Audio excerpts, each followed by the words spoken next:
बोल। सुनो मैया। सुनाओ बेटा। के बारिशी उमरिया और धामी सी चोनरिया। अच्छा।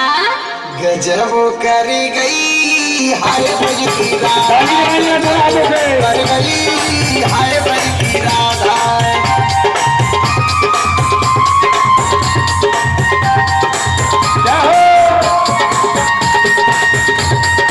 मैया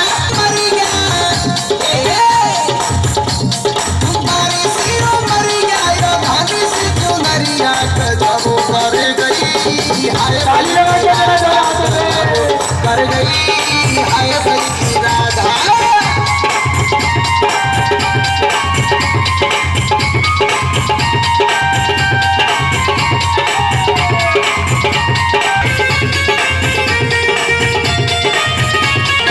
और भैया सुने कैसी सूरती रागी कैसी हाथों में रच रही रचनी सी मेहंदी।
अचंभा हुआ रुक्मणी को बहुत ही अचंभा ये मेहमान कैसा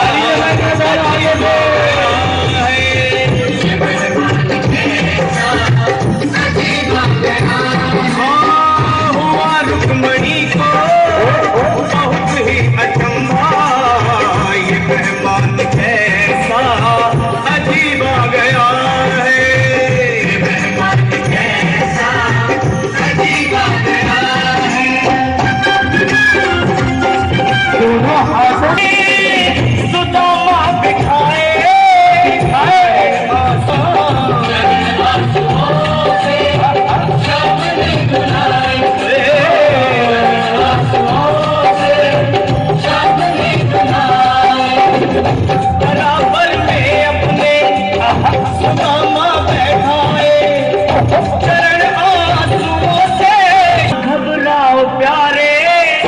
आइए सुंदर से नजर भगवान राधा किशन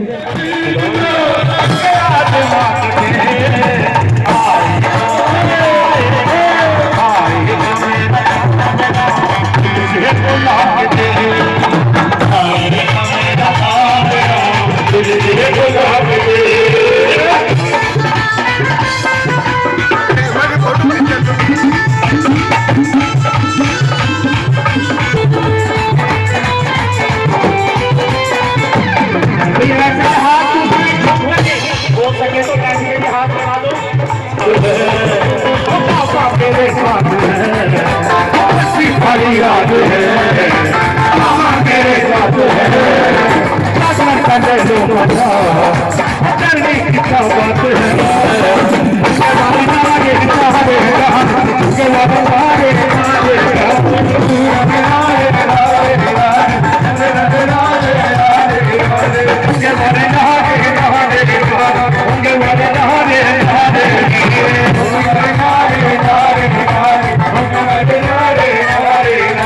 कोई मैंने क्या कहा?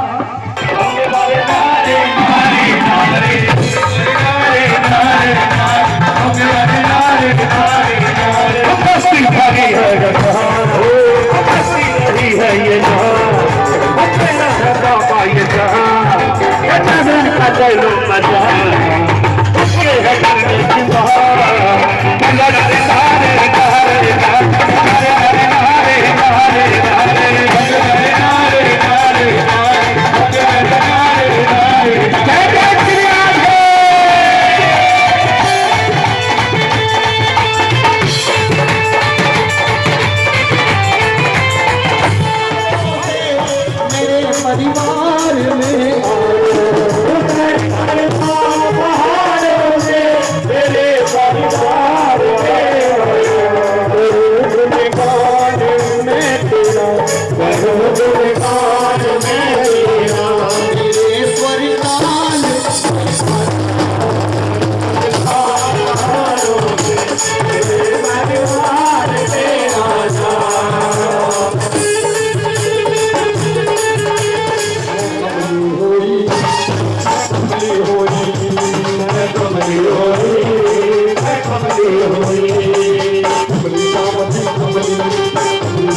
दुनिया की रक्षा करती है, तेरी रक्षा कौन करेगा?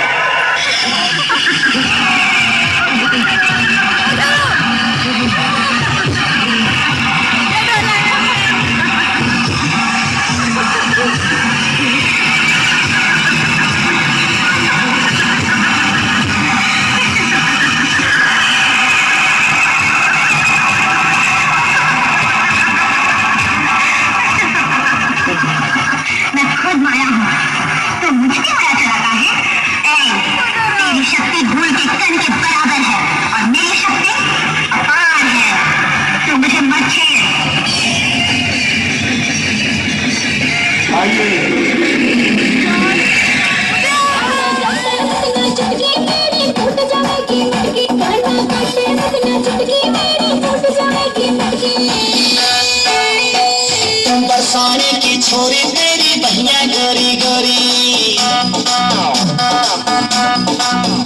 सुन बरसाने की छोरी तेरी बहिया गोरी गोरी, ये बहिया गोरी गोरी गोरी बहिया गोरी गोरी रे, सुन बरसाने की छोरी तेरी बहिया गोरी गोरी, अरे नखराली बरसाने की छोरी मान जा।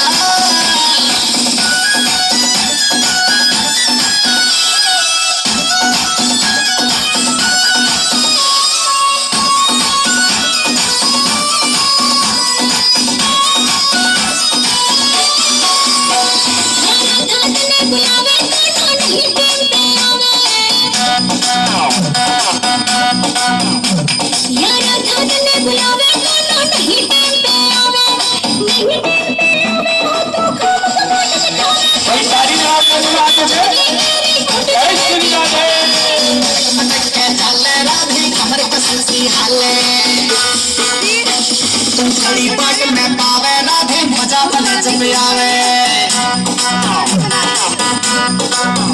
मेरी बाट देखती पावे राधे मजा मने जब आवे हेरा मजा मने जब आवे तू मेरी बाट देखती पावे रे तू मेरी बाट में पावे राधे मजा मने जब आवे मैं तेरे दिल में जाऊं करना बाट देखना पाऊं अरे इंतजार का फल मीठा होता है राधे अरे राधा माफ करना मुझे आने में तनिक देरी हो गई देखो कान्हा इंतजार ना किया करो देखो मेरा तुम्हारे बिना दिल नहीं लगता मैं तेरे दिल में जाऊं करना बाट देखना पाऊं मैं तेरे दिल में जाऊं करना बाट देखना पाऊं बाट देखना पाऊं मैं तो खड़े खड़े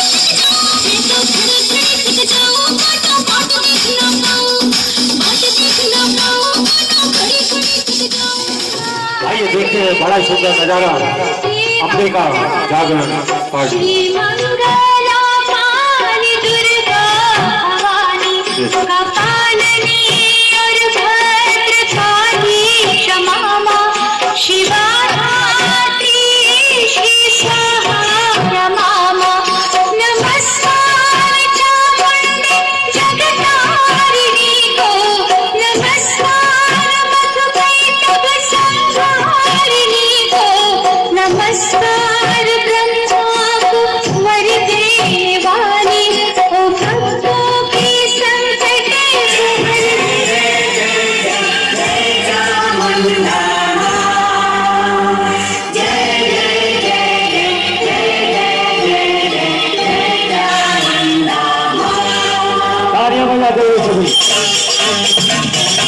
वो तीनों स्वरूप मामाई की माँ काली, माँ सरस्वती, माँ लक्ष्मी।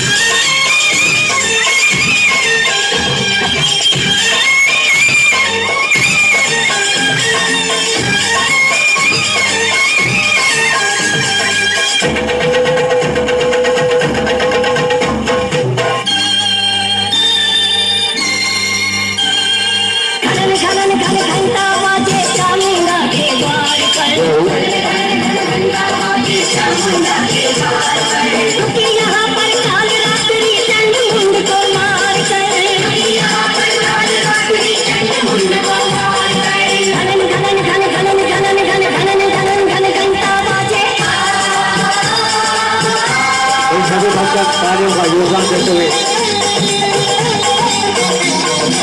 कीर्तन को कीर्तन बनाते हुए सभी बच्चों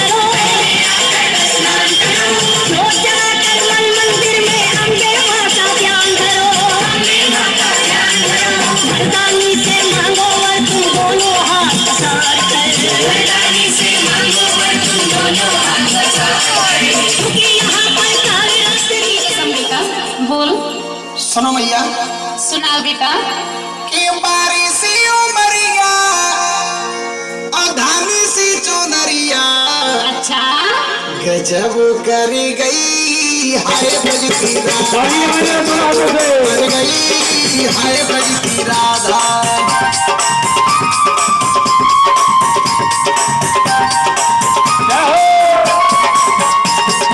भैया गैया चराने गया ना बरसाने की ओर तो यमुना तट पे चले गई वो बारिश सुंदर है असली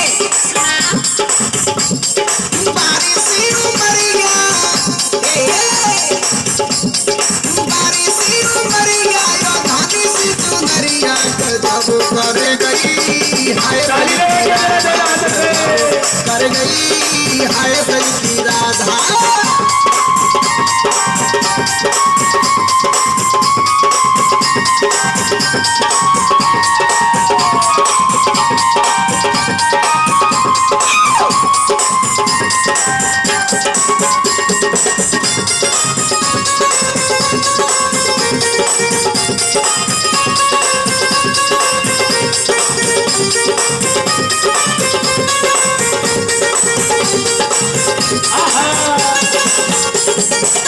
और भैया सुने सुना कैसी सूरत लागी कैसी हाथों में रच रही रचनी सी मेहंदी अच्छा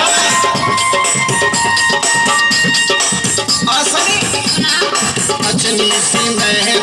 रचनी सी मेहंदी राधा के बहुत मल्लू के भैया वो फोटो पे लाली आए हाय फोटो पे लाली और आकर दुनिया गजब कर गई हाय ब्रज की राधा गजब कर गई हाय ब्रज की राधा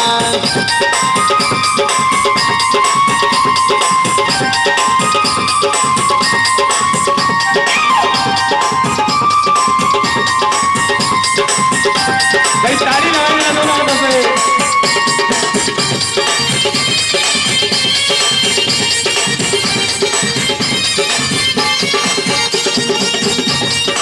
मैया यशोदा और बेटा कन्हैया बाकी कानों में सोने की डाली चमक मार रही चमक अच्छा हाँ।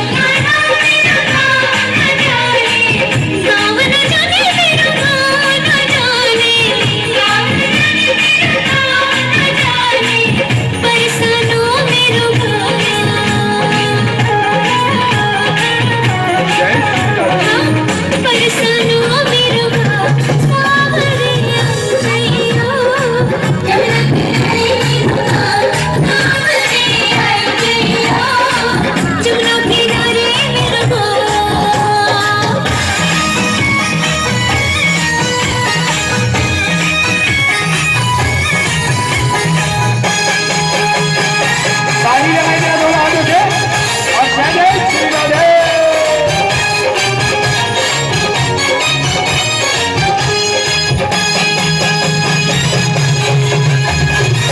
जमुना किनारे तेरी ऊंची हवेली जमुना किनारे तेरी ऊंची हवेली ऊंची हवेली तेरी ऊंची हवेली बैठक आलीशान भाई ताल भी लगाते रहे दोनों हाथों से बैठक सेवा करें राजा रानी से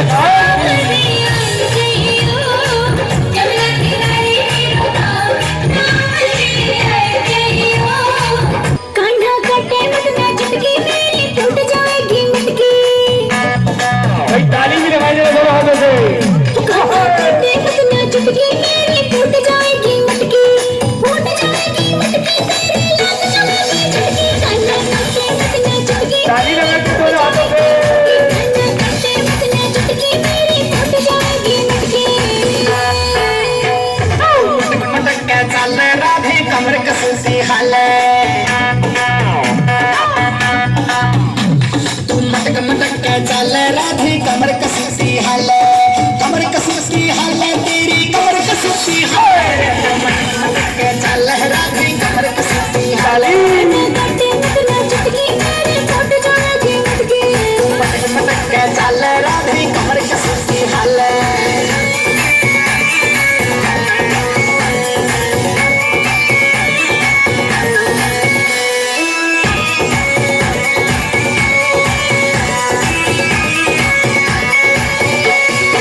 नंदगांव का छोरा कान्हा मन का बड़ा छिछोरा तू नंदगांव का छोरा कान्हा मन का बड़ा छिछोरा मन का बड़ा छिछोरा तू मन का बड़ा छिछोरा कान्हा कटे मत ना चुटकी मेरी टूट जाएगी मटकी कान्हा कटे मत ना चुटकी मेरी टूट जाएगी मटकी तुम बरसाने की छोरी तेरी बहिया गोरी गोरी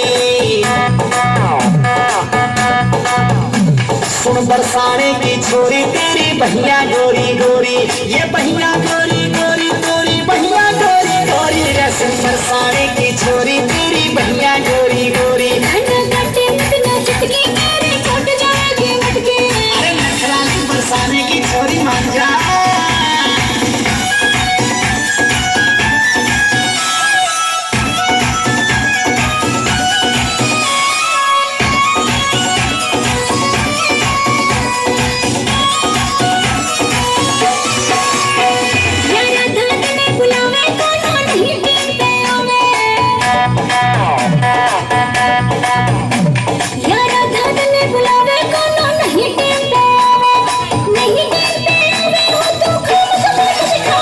ताली लगाओ ये दोनों हाथों से।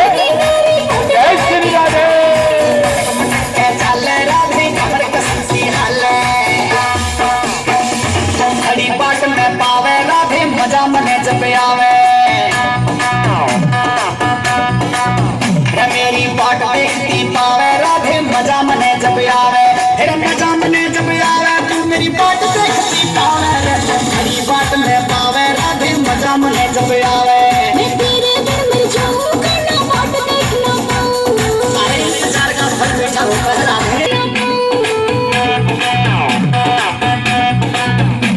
मैं तेरे बिन मर जाऊं करना बाट देख ना पाऊं बाट देख ना पाऊं मैं तो खड़ी खड़ी थक जाऊं मैं तो खड़ी खड़ी थक जाऊं करना बाट देख ना पाऊं बाट देख ना पाऊं करना खड़ी खड़ी बरसों से उसको नहीं देखा है बरसों से उसको गाने के मुझे ताली लगा के जरा दोनों हाथों में। जिसने सका से ऐवान आलू मिलने दो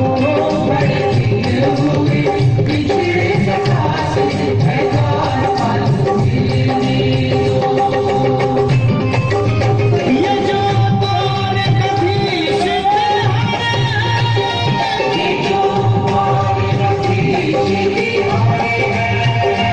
बचपन के वो मित्र हमारे हैं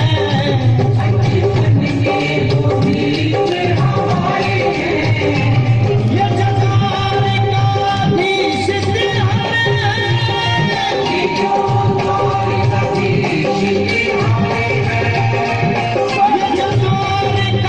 भी सिद्ध बचपन के वो मित्र हमारे हैं संग खेले हाँ संग खेले पढ़े गुरुकुल में भले जाति लगने सुनते ही दौड़े चले आए मोहन लगाया ताली लगाए इसके बाद और मनाओ का मिलाप है।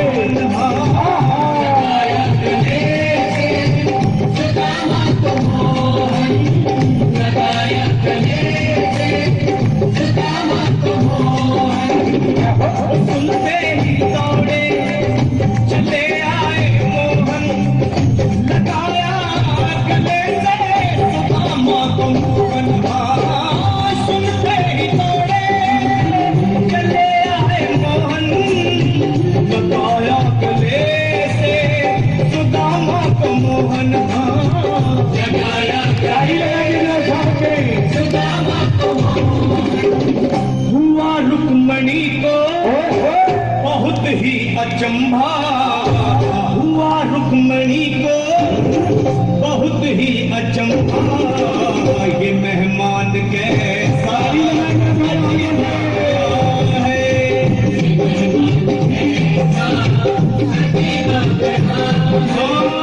हुआ रुक्मणी को बहुत ही अचंभा ये मेहमान कैसा अजीब आ गया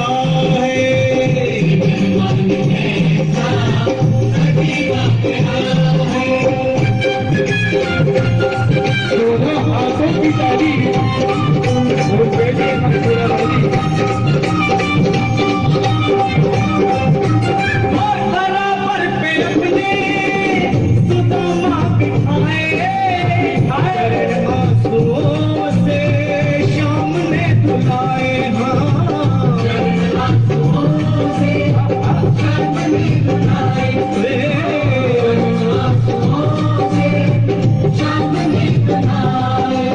बराबर में अपने सुदामा बैठाए चरण आंसुओं से शाम में धुलाए बराबर में अपने सुदामा बैठाए चरण आंसुओं से प्रभु ने धुलाए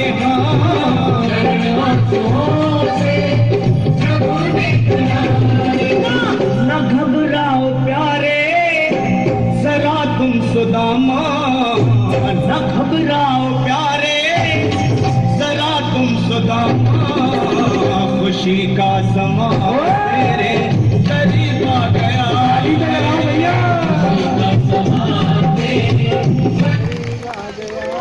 भाई ताली बजा के जरा समझ के भगवान राधा कृष्ण का। आइए सुंदर से नजारा भगवान राधा कृष्ण सुदामा जी। आइए एक बार जयघोष करेंगे बोली सच्ची दरबार की। बेटी कैसी होती है, बेटियों के बारे में। आइए बोली सच्ची दरबार की, दरबार की ऐसे नहीं होती दरबार।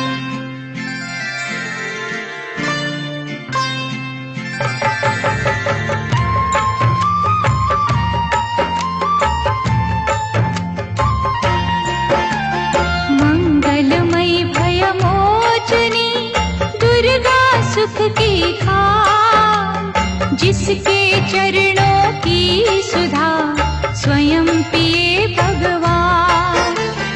दुख नाशक संजीवनी नव दुर्गा का पाठ, जिससे बनता भिक्षुक भी दुनिया का सम्राट। अम्बा दिव्य स्वरूपिणी काए सो प्रकाश, पृथ्वी जिससे ज्योतिर्मय उज्ज्वल है आकाश। दुर्गा परम सनातनी जग की सिरजनहार, आदि भवानी महादेवी सृष्टि का आधार। जय जय दुर्गे माँ, जय जय दुर्गे माँ। सद्मार्ग प्रदर्शनी ज्ञान का ये उपदेश, मन से करता जो मनन उसके कटे कलेश। जो भी विपत्ति काल में करे रे दुर्गा जाप, पूर्ण हो मनोकामना भागे दुख संताप। उत्पन्न करता विश्व की शक्ति अपरंपार, इसका अर्चन जो करे भव से उतरे पार। दुर्गा शोक विनाशनी ममता का है रूप, सती साध्वी सतवंती सुख की कलानूप। जय जय दुर्गे माँ, जय जय दुर्गे माँ। विष्णु ब्रह्मा रुद्र भी दुर्गा के हैं अधीन, बुद्धि विद्या वरदानी सर्व सिद्धि प्रवीण। 1,84 योनियां से ये मुक्ति दे, महामाया जगदम्बिके जब भी दया करे।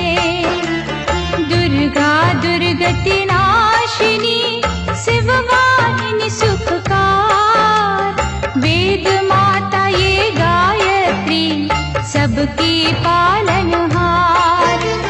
सदा सुरक्षित वो जन है जिस पर माँ का हाथ, बिकट डगरिया पे उसकी कभी न बिगड़े बात। जय जय दुर्गे माँ, जय जय दुर्गे माँ। महागौरी वरदायिनी मैया दुख निदान, शिवदूती ब्रह्मचारिणी करती जग कल्याण। संकट हरणी भगवती की तू माला फेर, चिंता सकल मिटाएगी घड़ी लगे ना दे।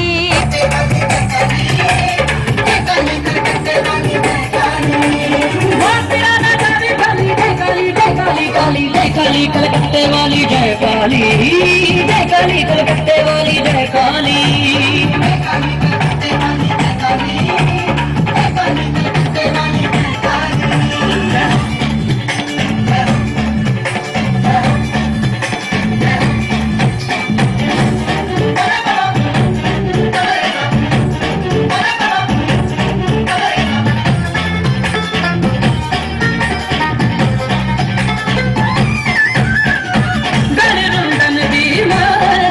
Be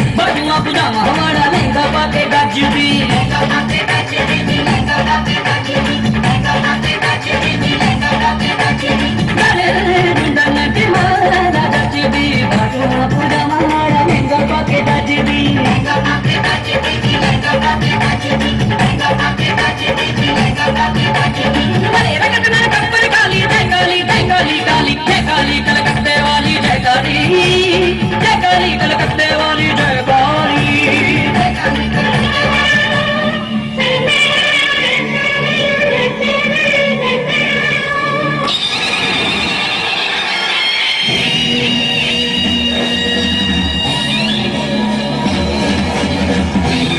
आपको का नाश करने के लिए सीखा इस धरा पर अवतन हुआ वही साक्षात तीनों जगहों मामाई के बड़ा ही सुंदर नजारा अफ्रीका जागरण काट गया।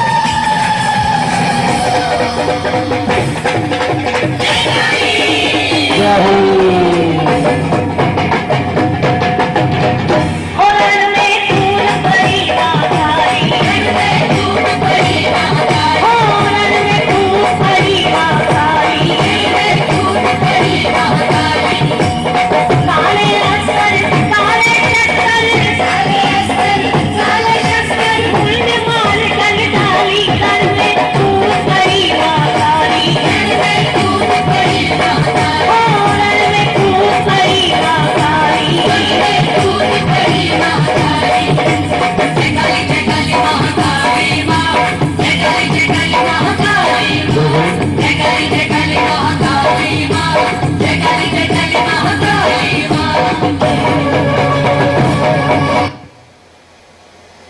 बोलो सच्चे दरबार की।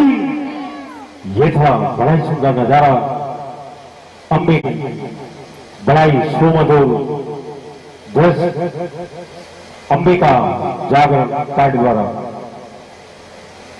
वो तीनों मामाई के स्वरूप दुष्टों का नाश करने के लिए जिनका इस धरा पर अवतरण हुआ। आइए केवल 2 मिनट का समय मामाई का आशीर्वाद प्राप्त कर सभी अपने आप को गौरवान्वित करें।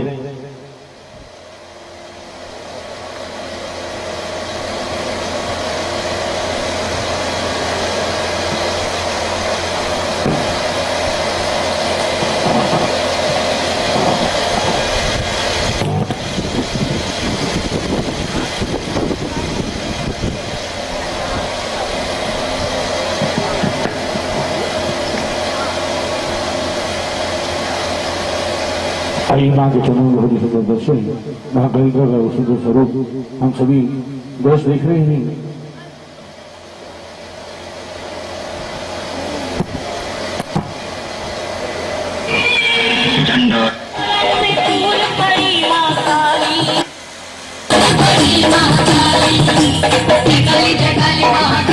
ताली लगा के जरा स्वागत करें। 1 नहीं 2 नहीं 3 तीनों वो सुंदर नजारा नदी का पानी हुआ है।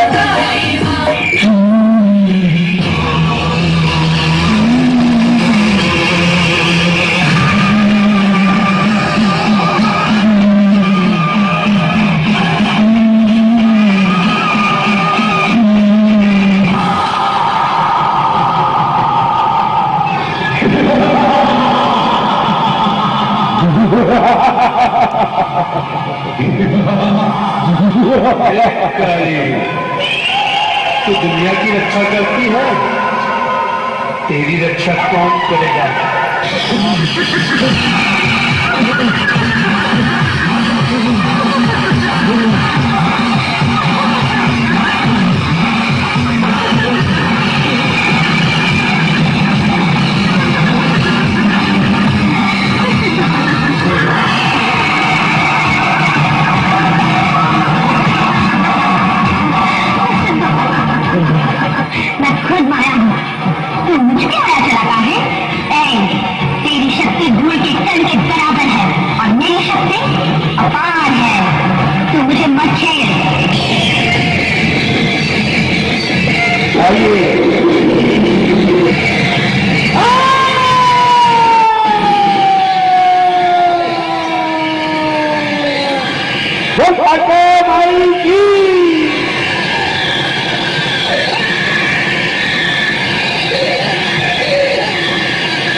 तुम्हारी असलियत दिखा दी है मुझको। तुम कौन हो मुझे मालूम है। जाते भी आने को तो मेरे सामने आए। ये गोरख क्या वस्तु है तुझे जताने के लिए? गला घोट के मैं तेरे दिमाग के चंडाल को बच दूंगा। बहुत से गोरख मिलते हैं।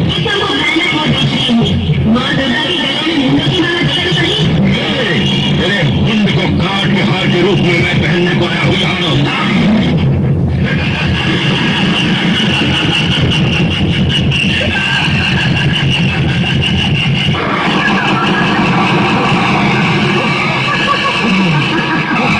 भक्तों की रक्षा करने वाली दुर्गा हूँ मैं, और तुम जैसे दुष्ट को वध करने वाली काली।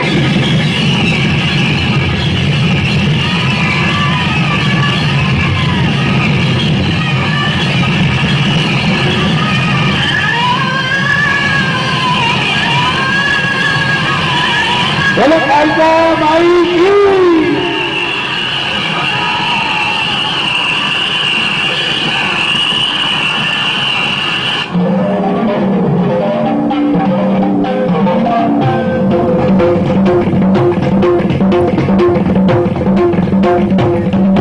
हाथ उठा के दो भाई तीनों रूप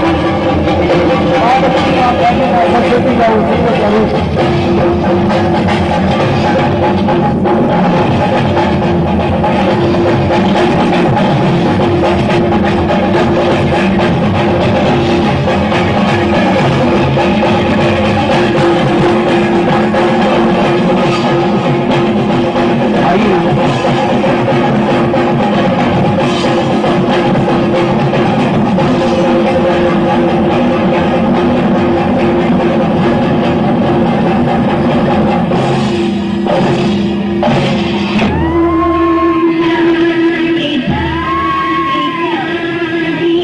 आइए सभी लोग उठे मां कालिका के सुंदर स्वरूप के दर्शन करें और तीनों रूप से आशीर्वाद लें।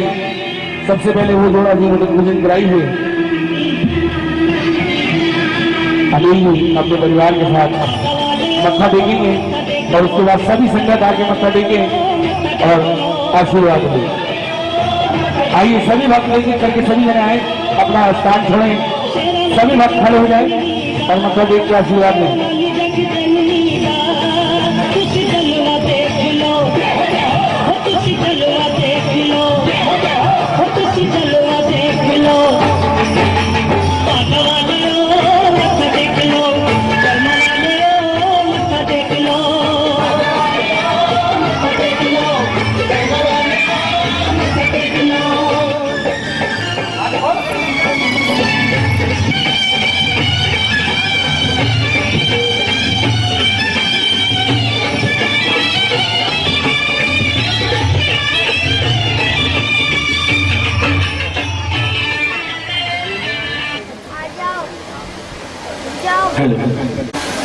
आइए कहते हैं कि दरबार तेरा दरबारों में खास अहमियत रखता है और हर चीज उसे मिल जाती है जो लेने की नीयत रखता है। आइए माँ भगवती के चरणों में माँ के सेवादार माँ की हाजिर रखते हैं। आइए बोलिएगा सच्चे दरबार की। आइए बैठिएगा सभी जने।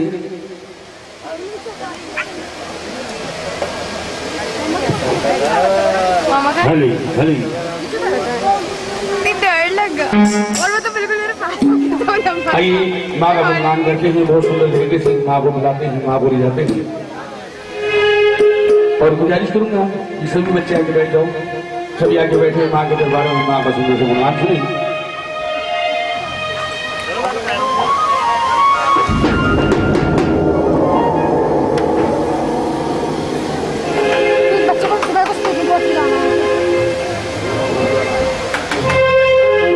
आइए माँ के चरणों में माँ के सेवादार माँ की सेवा करते हैं इसी तरीके से।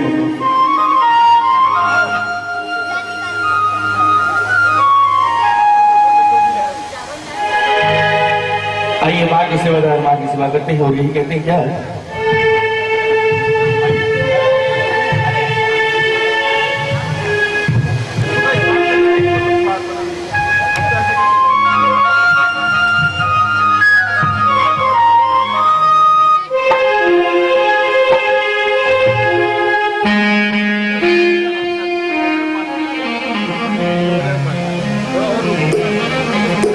सभी एक बार प्रेम से कर दीजिए माता की।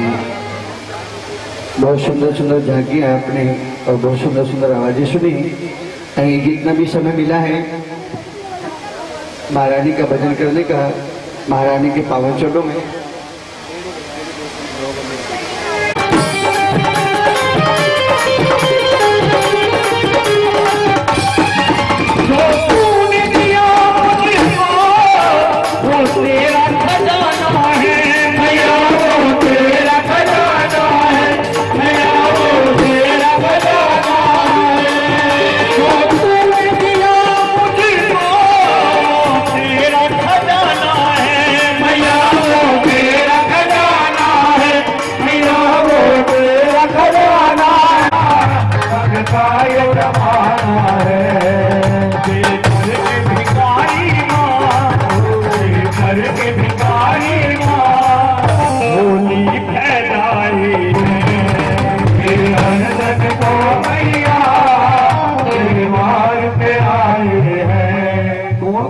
वैष्णो देवी धाम गए हैं,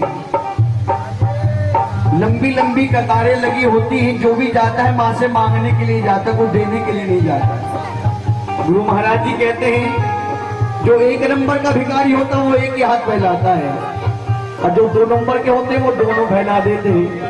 और कुछ तरह मेरी तरह भी होते हैं 100 नंबर के भिखारी, वो झोली पसार के लेट जाते हैं। जो 1 नंबर का भिखारी होगा वो एक हाथ उठा के मांगेगा, जो 2 नंबर के भिखारी होंगे दोनों हाथ फैला के मांगेगा, और जो मेरी तरह होगा वो खड़ा हो जाएगा। आप कौन कौन से नंबर के हैं इसको बता दीजिए।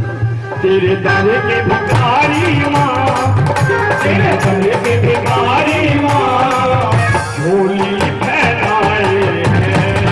तेरे दर्शन को मैया, तेरे द्वार पे आए हैं।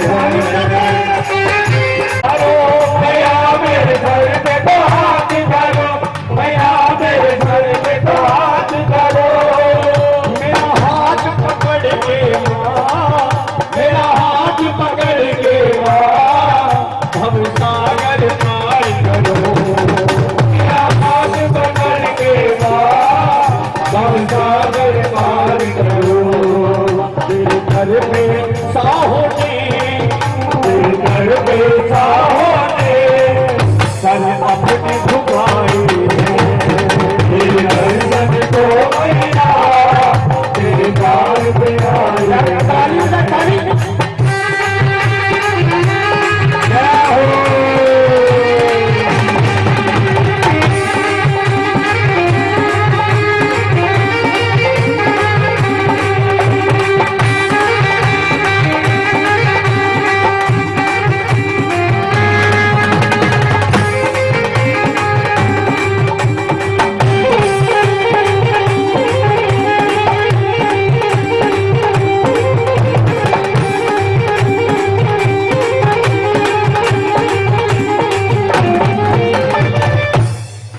तेरा दास दीवाना तो तेरे दर का पुजारी है, मैया तेरे दर का पुजारी है, मैया तेरे दर का पुजारी है।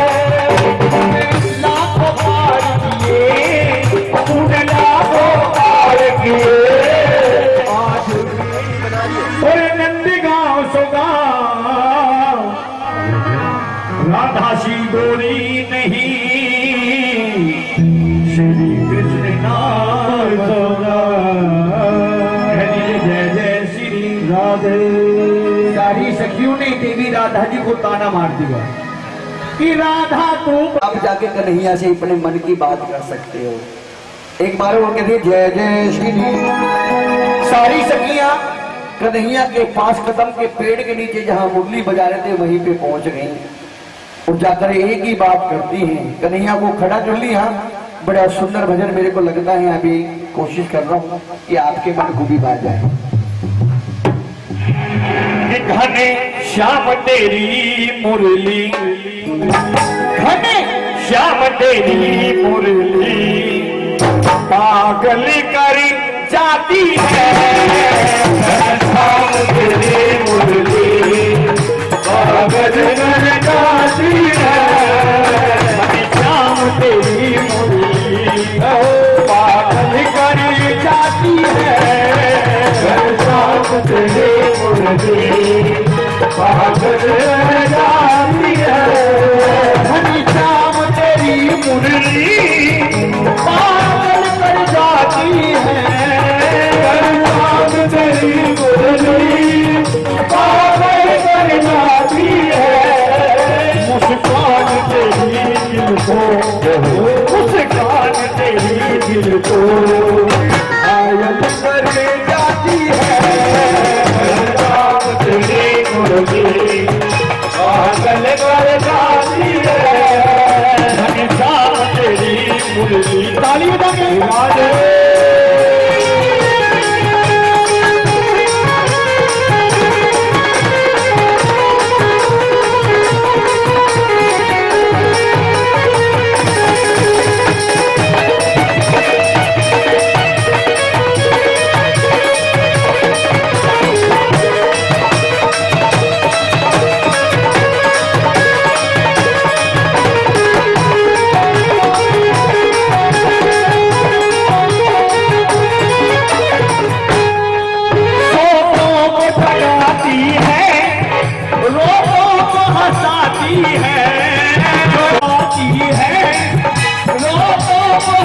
सताती है, लोगों को सताती है, लोगों को सताती है।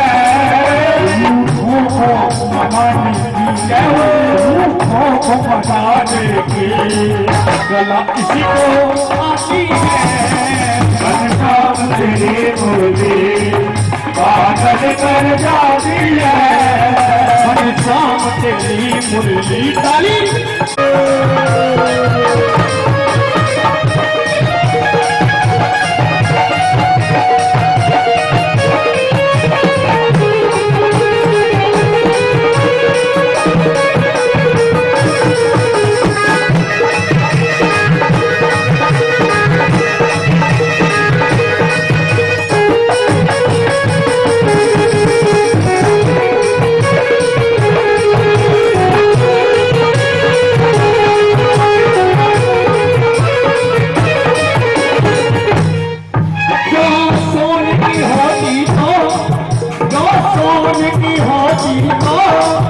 क्या करती ये मुर्गी, सोने की होती तो क्या करती ये मुर्गी, जो सोने की होती तो क्या करती ये मुर्गी, जो सोने की होती तो क्या करती ये मुर्गी। जब काठ की हो करती, जब काठ की हो करती इतना पाती है, घनश्याम तेरी मुरली पागल कर जाती है, घनश्याम तेरी मुरली।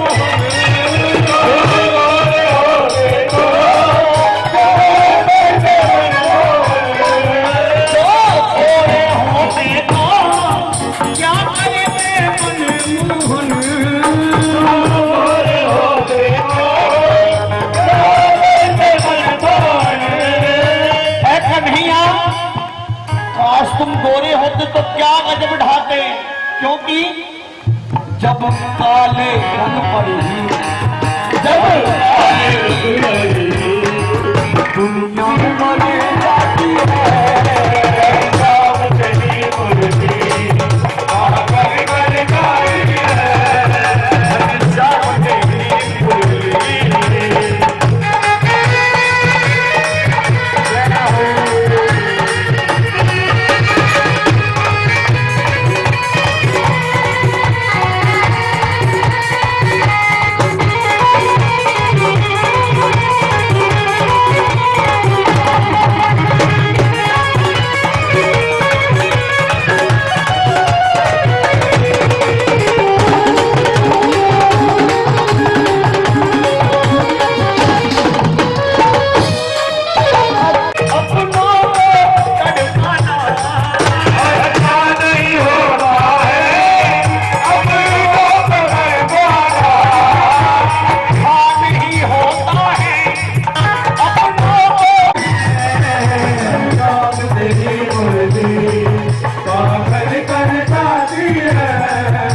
मुस्कान तेरी दिल को, मुस्कान तेरी दिल को घायल करी जाती है, घनश्याम तेरी मुरली पागल कर जाती है, घनश्याम तेरी मुरली। कह दीजिए जय जय श्री राधे, जय जय श्री राधे। वृंदावन कौन कौन गए हैं? सभी गए। अरे वाह, गुरुदेव जी आने गए थे। बांके बिहारी जी के मंदिर में मैंने खुद देखा है और उन्होंने कृपा की, कई बार बुला लिया लेकिन पता नहीं अब क्यों नहीं पुकार लगी है। एक वही मंदिर ऐसा देखा जो सच्चे मन से जाते हैं, जाते तो हंसते हुए लेकिन आते रोते हुए हैं। सच्ची बात है। ये विनोद अग्रवाल जी बड़े सुंदर भाव में इस भजन को गाते हैं।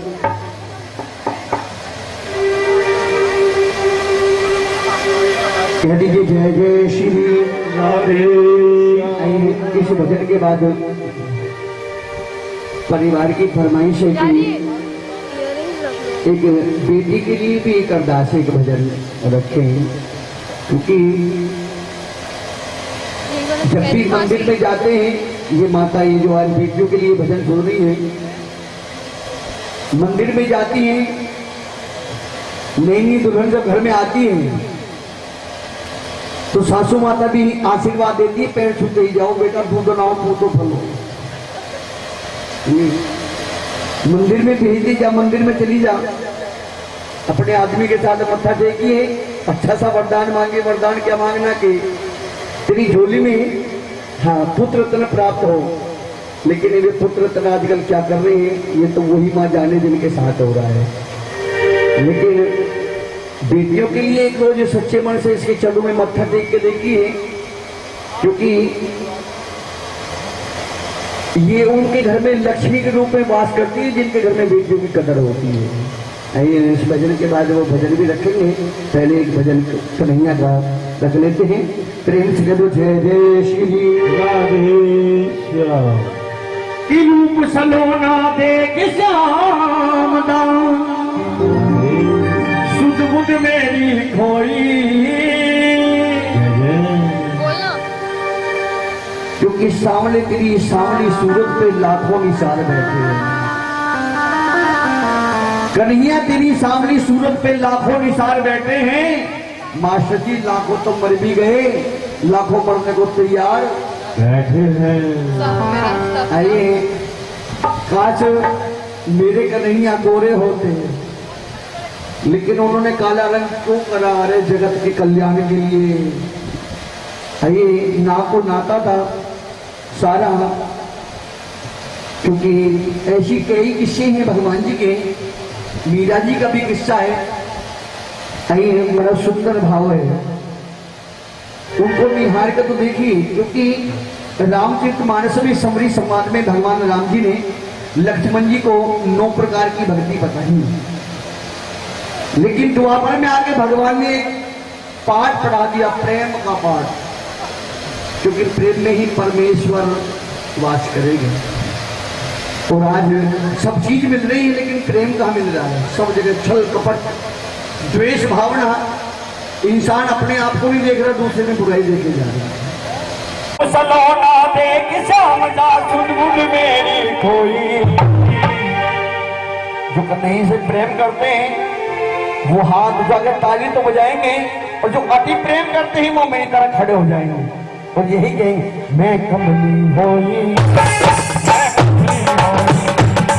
मैं कमली होई, मैं कमली होई।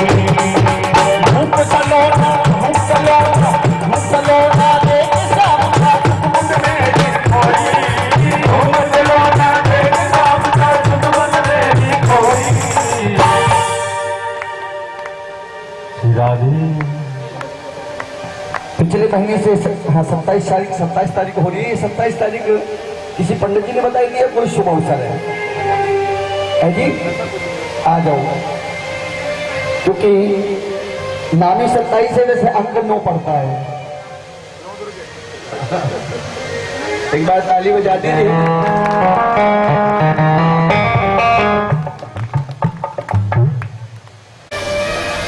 कितनी सालों की शादी को, और हमारे कन्हैया ये है। और नच मैं कमली होई, मैं कमली होई, मैं कमली होई, मैं कमली होई। श्याम की कमली, श्याम की कमली, ओ कमली श्याम की कमली, कमली श्याम की कमली। मैं कमली, मैं कमली, मैं कमली, कमली कमली कमली होई, कमली होई, कमली होई, कमली होई।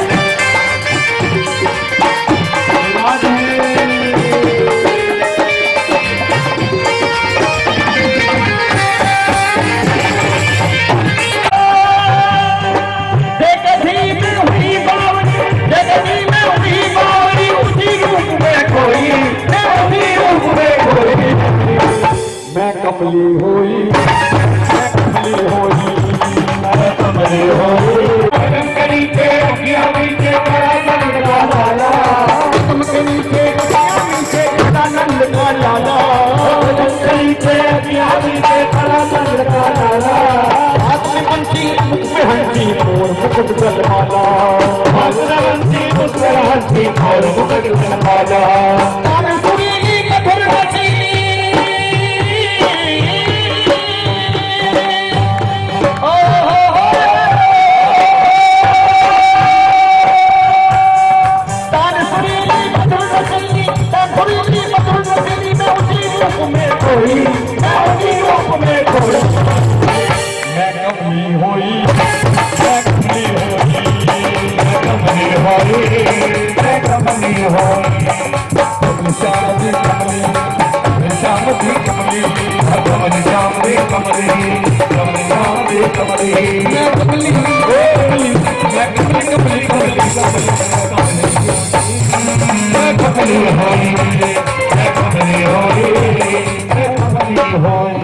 क्यों हो गए कमली? अब वो बात आती है क्यों आंसू निकल आते हैं। बाके बिहारी जी के सामने श्री राधे राधे नाम का पर्दा अंकित वो पंडे आगे पीछे करते रहते हैं।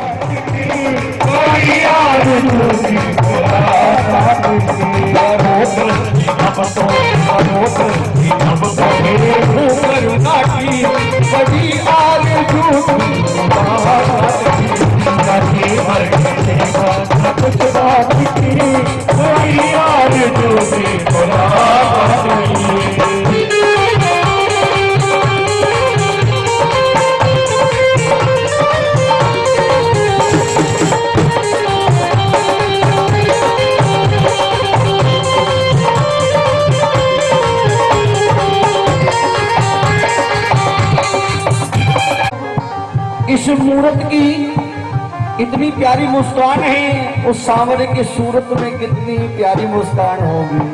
तो सभी देख के यही कहते हैं, तेरा मुस्कुराना भला कैसे भूले, तेरा मुस्कुराना भला कैसे भूले, वो पदमन की छैया वो सावन के झूले, वो पदमन की छैया वो सावन के झूले, वो पदमन की छैया वो सावन के झूले, वो पदमन की छैया वो सावन के झूले।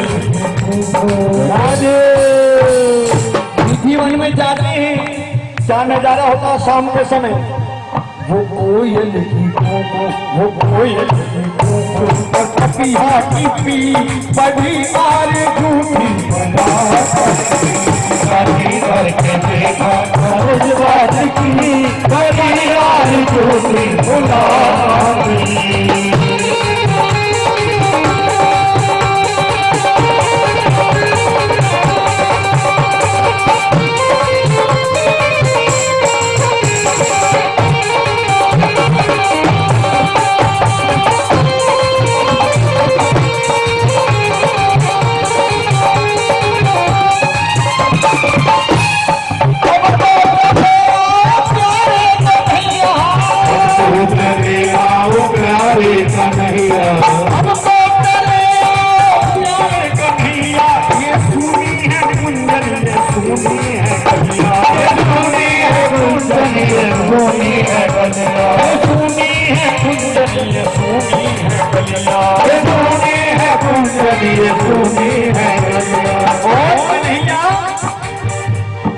अब तो सुना दो, अब तो सुना दो, अब तो सुना दो ये धुन मुरली की, अब तो सुना दो ये धुन मुरली की, बड़ी आरज़ू थी मुलाकात बड़ी आरज़ू थी।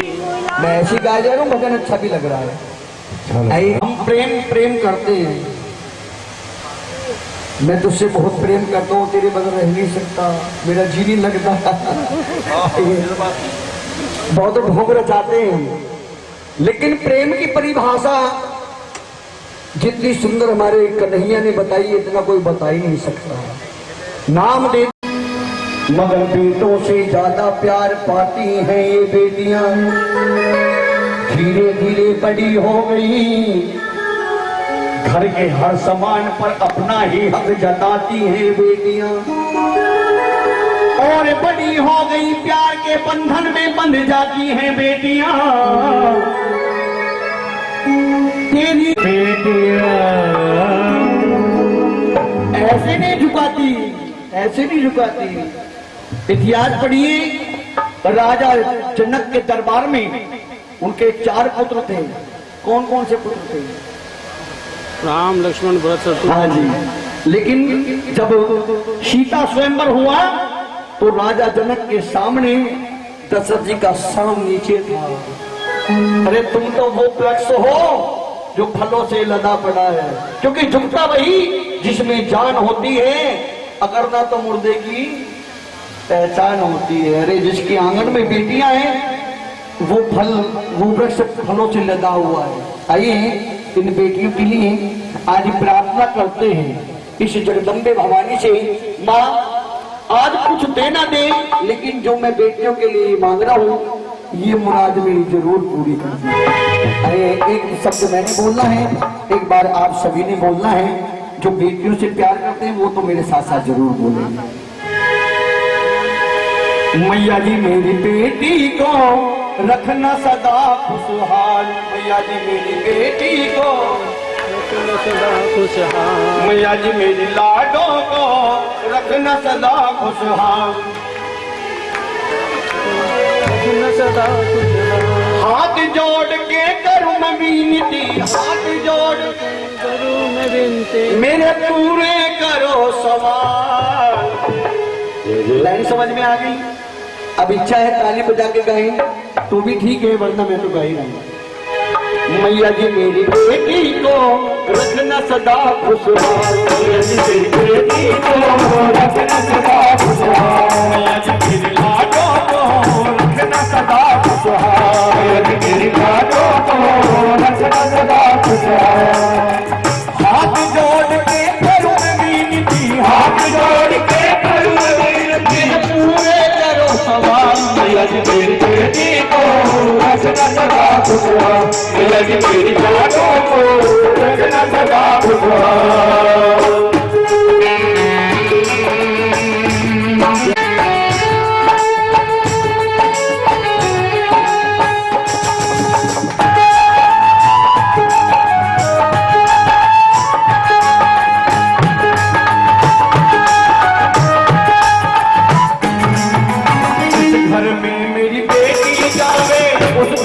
दुख कभी ना आवे, उस घर में दुख कभी ना आवे, उस घर में दुख कभी ना आवे, जिस घर में मेरी लाट जावे, उस घर में दुख कभी ना आवे, उस घर में दुख कभी ना आवे, उस घर में दुख कभी ना आवे। दया करो महारानी उसके, दया करो महारानी उसके, दया करो महारानी उसके, दया करो महारानी उसके, देना संकट टाल। मैया जी मेरी बेटी को रखना सदा खुशहाल, मैया जी मेरी लाडों को रखना सदा खुशहाल।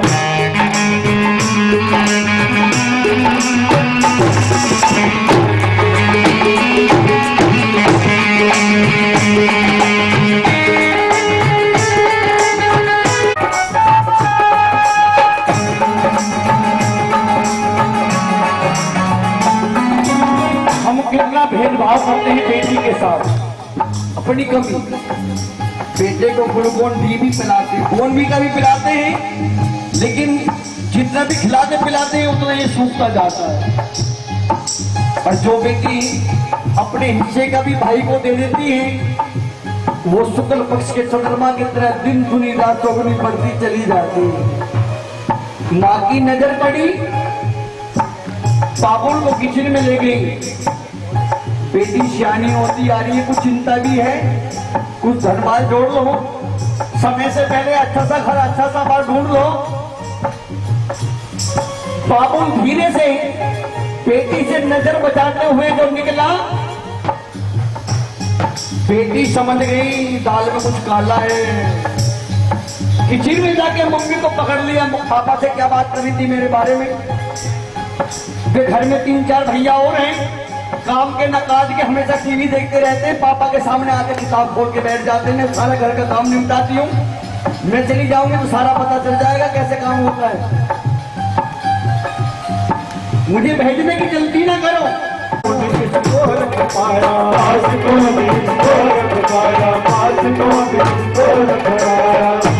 तो है धन कराया पास कौन किसको रख पाया, पास कौन किसको रख पाया, पास कौन किसको रख पाया।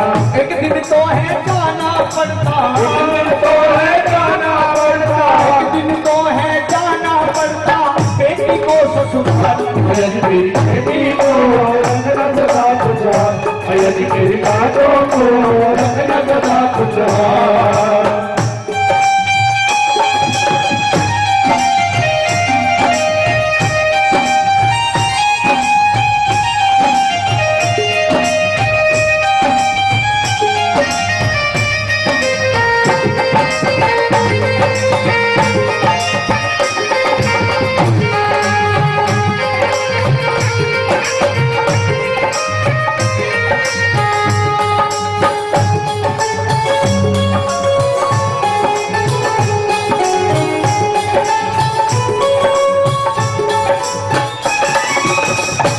देरी नहीं करी, अपनी बेटी के लिए एक सुंदर सा खूबसूरत घर और बहुत अपने से ऊंचा घर, ताकि मेरी बेटी का जीवन खुशहाली से गुजर सके। आंगन में आ गया बाबू, विवाह की तैयारी में लगे, कार्ड भी बट गए, वो दिन भी आ गया जिस रोज दुल्हा पक्की पर बैठकर द्वार पे आ खड़ा हुआ। बड़ी खुशियां मनाई जा रही परिवार में, स्वागत हुआ, टीका हुआ, बरात ने भोजन लिया, नाच गाना चला, आखिरकार फेरे भी पड़ गए। फेरे पड़ने के बाद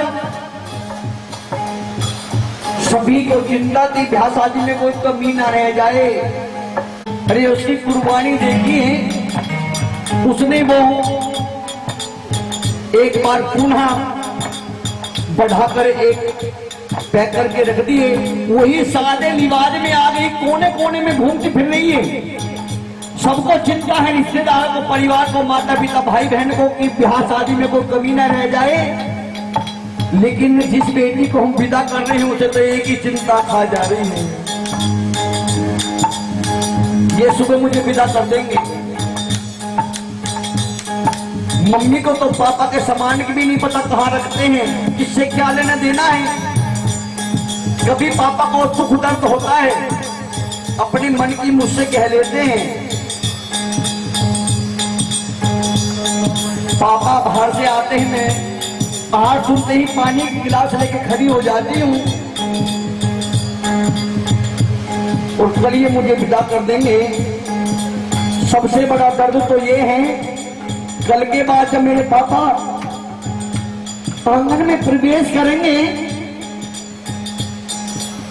ना तो कोई पानी का गिलास लेके खड़ा होगा, ना कोई उन्हें समय पे खाने की पूछेगा। बेटी का बार बार मन उमड़ता है, मम्मी को समझाती है पापा का सामान यहाँ रखा है, पापा का सामान यहाँ रखा है। बहुत ही विचलित मन होता है। आखिरकार उस बेटी को पूरी रात इसी उधेड़-बुन में, पापा की चिंता में, घर की चिंता में पूरी रात गुजर जाते हैं। सुबह विदाई का समय हो गया। लेकिन मैं तो ये कहता हूँ कि बस माँ रुष्ट ना हो, वो सबको संभाल लेती है। अगर किसी की माँ रुष्ट हो गई तो तीनों लोगों में ठिकाना नहीं। दुखों ने घेर लिया, लाल तेरा घबराया है। और माँ से कह दीजिए, जो अपने दुख दूर कराना चाहते हैं, हाथ ऊपर करके, मैया खोल दे दरवाजा, तेरा सेवक आया है। खोल दे दरवाजा, मैया खोल दे दरवाजा, तेरा सेवक आया है। खोल दे दरवाजा, तेरा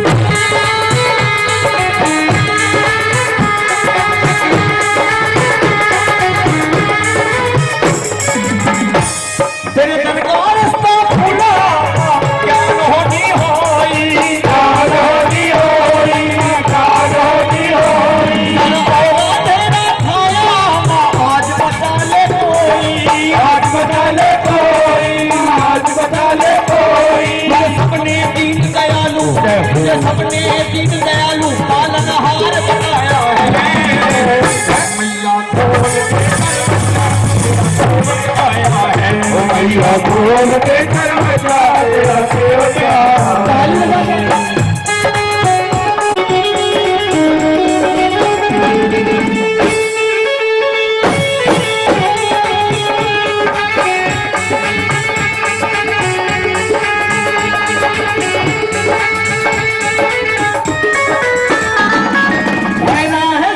जीवन ना पुरानी जीवन ना पुरानी जीवन ना पुरानी जगमग डोल रही है सुन ले आज भवानी सुन ले आज भवानी सुन ले आज भवानी सप्पा पी का बेड़ा सप्पा पी का बेड़ा तूने पार लगाया है मैया खोल के दरवाजा तेरा सेवक आया है मैया खोल के दरवाजा तेरा सेवक आया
है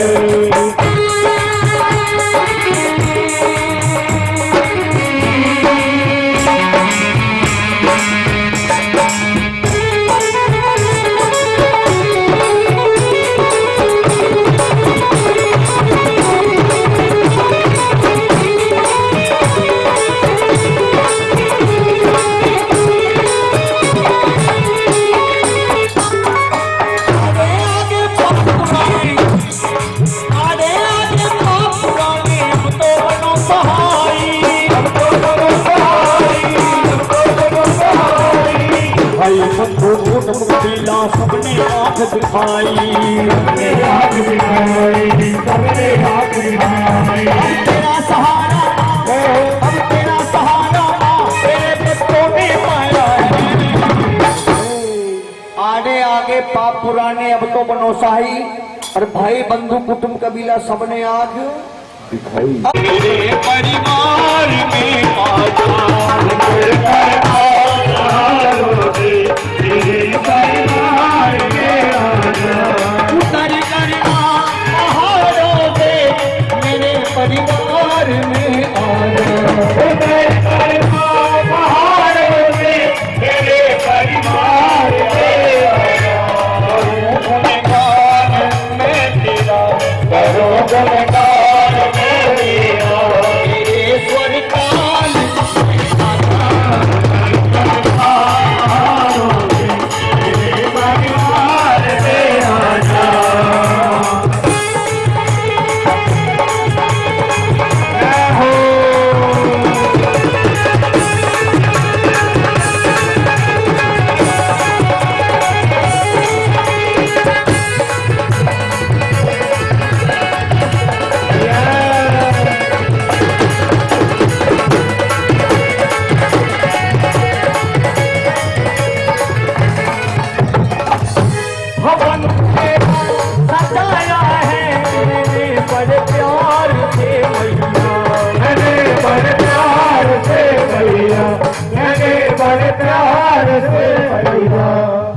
आज ये मैं खुद नहीं गा रहा, ये माँ ने कृपा की आपके ऊपर और मेरे ऊपर। आपने माँ को बुलवाया है, आइए मिलकर माँ का स्वागत करें, माँ को भोग लगाई। फिर मैं तो कहूँगा सभी खड़े हो जाइए। ऐसी बात नहीं, जो हाँ माँ से मांगना है, मुराद पूरी करानी है, वो माँ से मत्था दे के माँ को भोग लगा। भवन तेरा सजाया है मैंने बड़े प्यार से मैया, बड़े प्यार से मैया, मैंने बड़े प्यार से मैया। लगाया है तेरा आसन, लगाया है तेरा आसन, तू किस दरबार में आ जा, दरबार से तेरे परिवार में आ जा।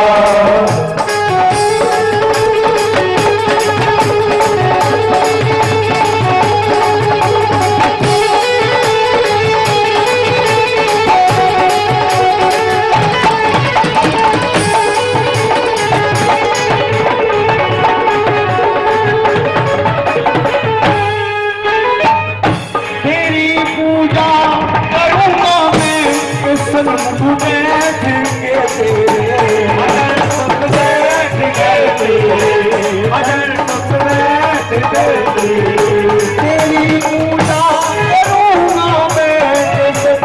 बैठ के, अगर बैठ के, अगर बैठ के, मैं तेरे प्यार के सदके, तेरे प्यार के सदके, मैं तेरे प्यार के सदके, तेरे प्यार के सदके, तेरे प्यार में आजा,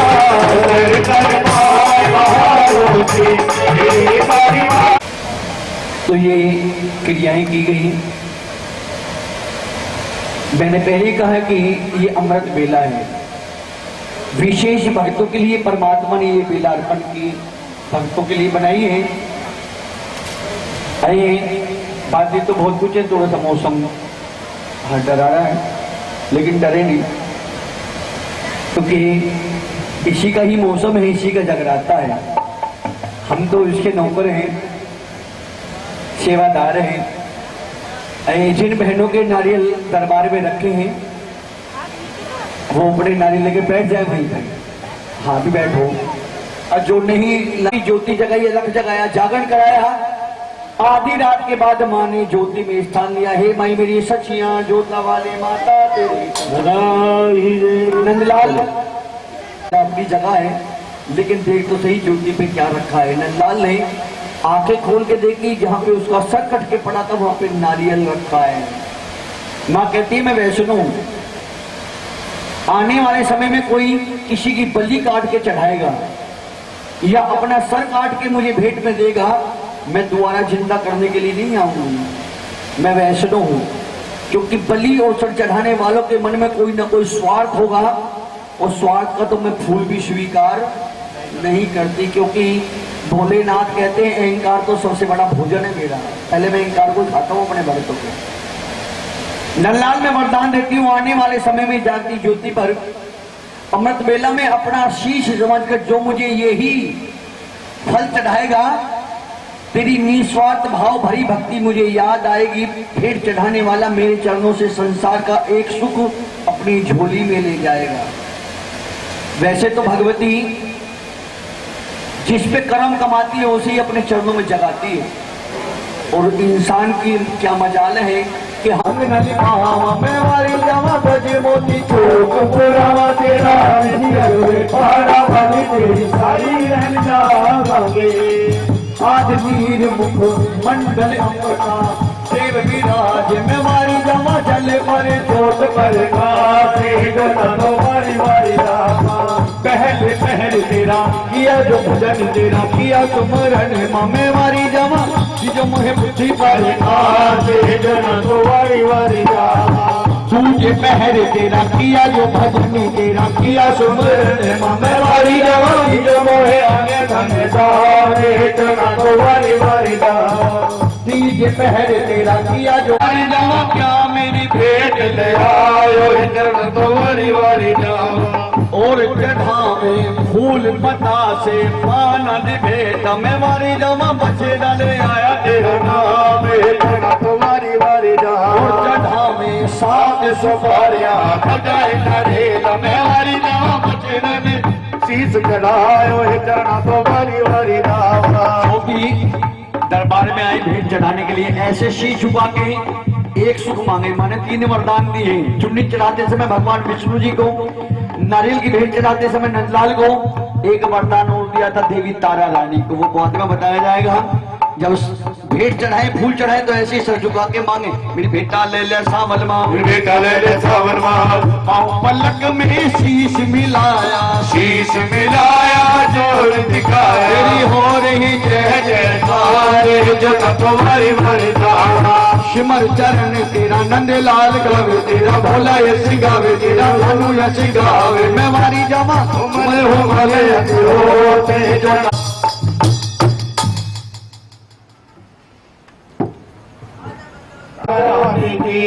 माँ का नाम जप लो सहारा मिलेगा, माँ का नाम जप लो सहारा मिलेगा, सहारा मिलेगा किनारा मिलेगा, सहारा मिलेगा किनारा मिलेगा।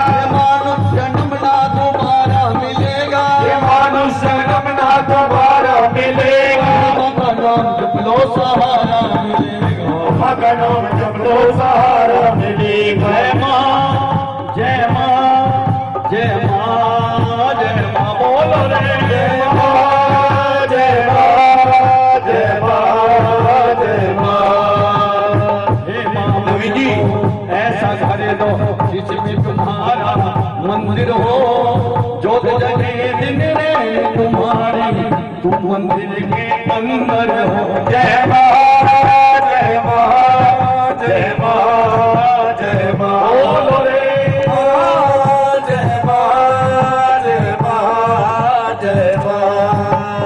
एक कमरा हो जिसमें तुम्हारा आसन माता सजा रहे, आसन माता सजा रहे, आसन माता सजा रहे।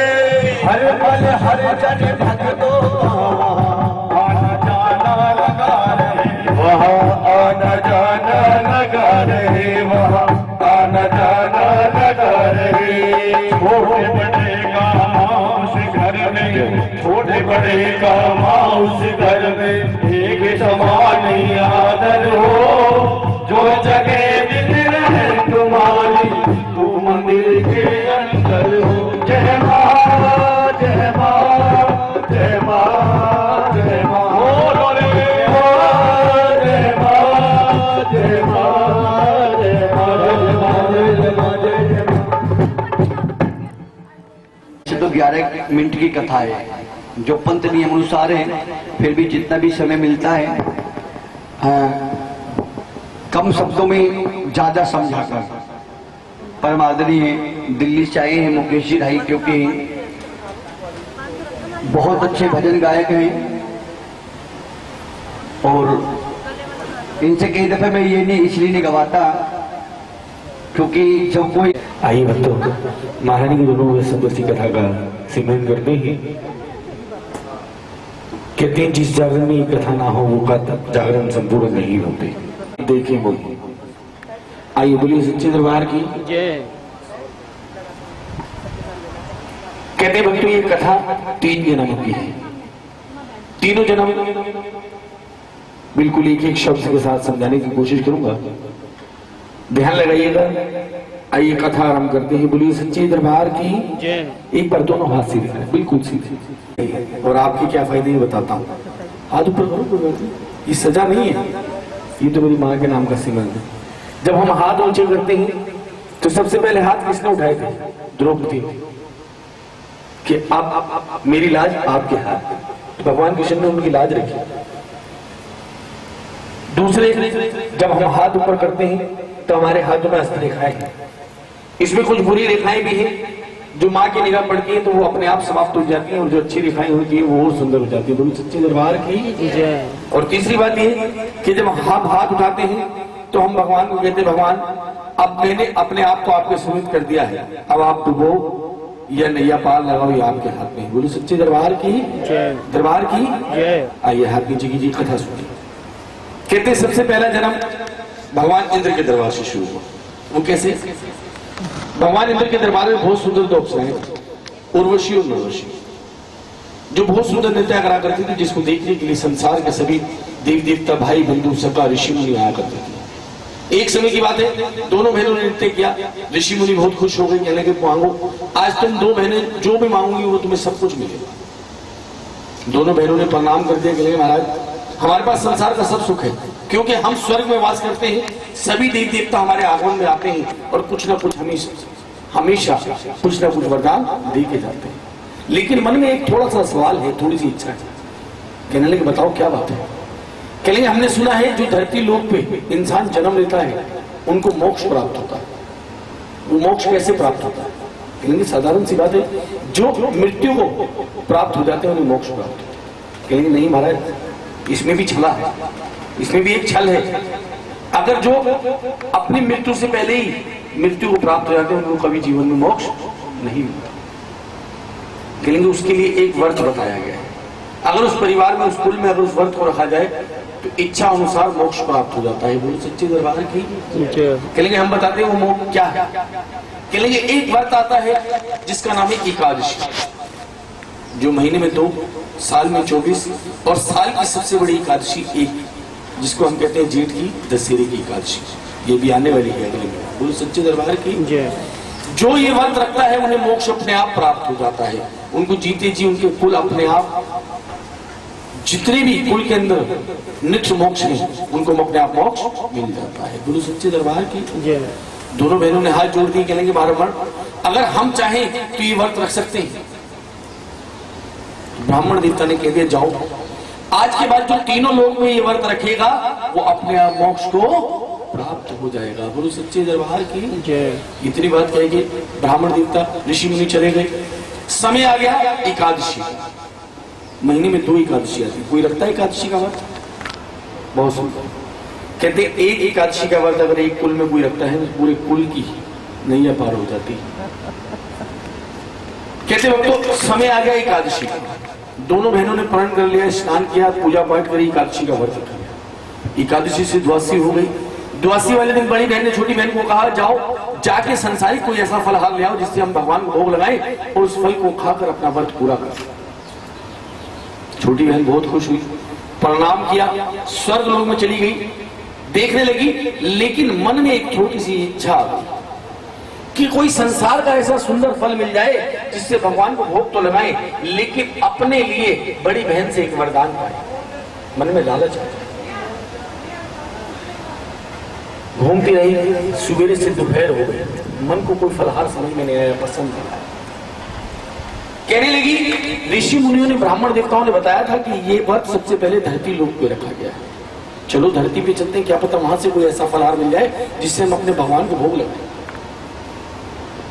तथा शु गई, धरती पे आ गई, इच्छा करी, धरती पे घूमने लगी। वही फलहार जो स्वर्ग लोक में मिल रही है वही धरती लोक पे मिल रही। घूमते घूमते सांझ हो गई।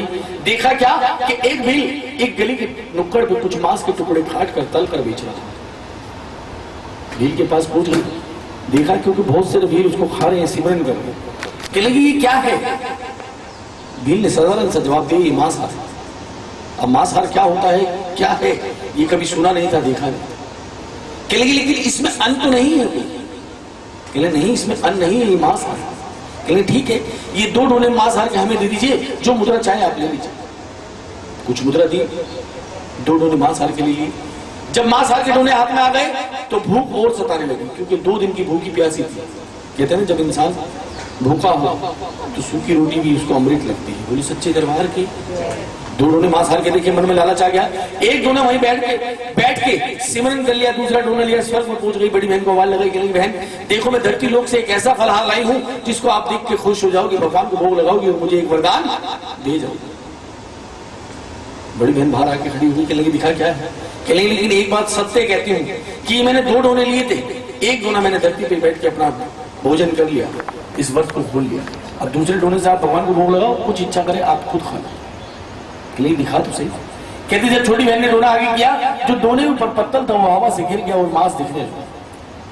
कहती जब मांस देखा क्रोधित हो गई, कहने लगी, है दुष्ट, ये तूने क्या कर डाला? अरे जो एकादशी का व्रत रखते हैं वो चावल का भी सिमरन नहीं करते, तूने मांस का सिमरन कर लिया। जब तेरे मन में इच्छा थी ना फलहार की, मैं तुझे श्राप देती हूं कि तेरा जो अगला जन्म होगा वो एक कोड़ किल्ली का होगा। सीधे मांस खाएंगे, मांस के अलावा कुछ और हलक से उतारेंगे तो अपने प्राण त्याग देंगे। बोलो सच्ची दरबार की। कोड़ किल्ली किसको कहते हैं पता है? किसी को? किसको कहते हैं? छिपकली। रोने लगी, रोते रोते पैर पकड़ ली, कहली बहन मुझे नहीं पता था ये मांस आ रही है फलहार है, क्योंकि मैंने आज देखा ही पहली बार और खाया ही पहली बार। लेकिन जो आपने श्राप दिया है वो मैं निश्चय लेती हूँ, क्योंकि मैंने मांस खाया, इस श्राप का मुक्ति में। लेकिन मुझे ये बताएं कि इस श्राप से मुझे मुक्ति कब मिली? अब कहने कि मैं तुझे इस श्राप से मुक्त नहीं कर सकती, क्योंकि मैंने तुझे श्राप दे दिया, लेकिन मैं तुझे मुक्ति का धाम बता सकती हूँ कि आप इससे मुक्ति आपको कब और कैसे मिले। कहने जाओ, संसार में एक युद्ध होगा जिसका नाम महाभारत होगा। उस युद्ध में पांचों पांडव जीतने की खुशी में एक हवन कराएंगे। हवन के अंदर प्रसाद जो बनेगा उसके अंदर अगर गिर के आप अपने प्राण त्यागेंगी तो आपको इस श्राप से मुक्ति मिल जाएगी, फिर से स्वर्गों का वास होगा। कहते हैं भक्तों, समय निकला, एक जन्म की कथा सुनाएंगे। अब सुनाता हूं दूसरे जन्म की कथा। संसार में एक युद्ध हुआ जिसका नाम हुआ महाभारत। सबने देखा, बी.आर. चोपड़ा जी ने घर घर में दिखाया।